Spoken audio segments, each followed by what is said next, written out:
we've talked about the description of reception, but I also alluded to the notion that reception dealt with a collaboration with the audience.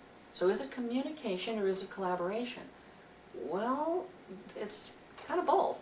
Communication is what's necessary and what happens if you have something in mind, in head or in heart, and you want to get that across to your audience so that it sees the same point of view or experiences the same feelings, then you need to communicate.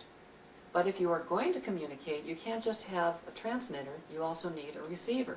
And so with the audience as a receiver, they're not just a passive receiver, they are interpreting everything that comes before them, trying to work their way back to what you had in mind, whether they do it consciously or unconsciously. So in a sense, they're collaborators even if they may not see themselves that way. You better think of them that way because they have to bring their knowledge, experience, and feelings to the process, or you're not going to have the intended effect, the intended impact. So, audience is author.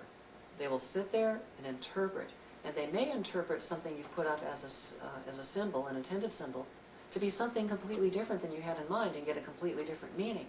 They may see, even if you have a completely properly structured story, the way that you have communicated it is such that they will see it as being incomplete, or perhaps even a successful argument to a conclusion completely other than what you intended, such as when sometimes you'll sit in a theater and be laughing hysterically at something that wasn't intended to be a comedy. Well, also, how about author as audience? The author is the first and best audience for his or her own work. When you're writing, you're generally in the writing process not considering each word before you put it down. Fully consider it, put down one word. Fully consider it, put down another, like laying bricks. Usually, you think for a while, you get an inspiration that gives you a feeling of what you're trying to communicate, and then magic happens. The energy flows down your arms into your fingers, and you type it or you record it on a cassette or whatever you do.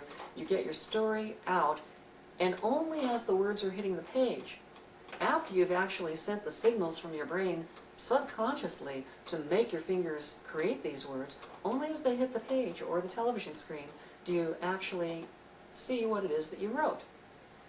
Often I'm surprised when I'm writing, or when I'm speaking extemporaneously, I'm surprised at what I just said, because even though it makes perfect sense and it communicates what I had in mind, I never chose the words specifically, just like I'm doing now.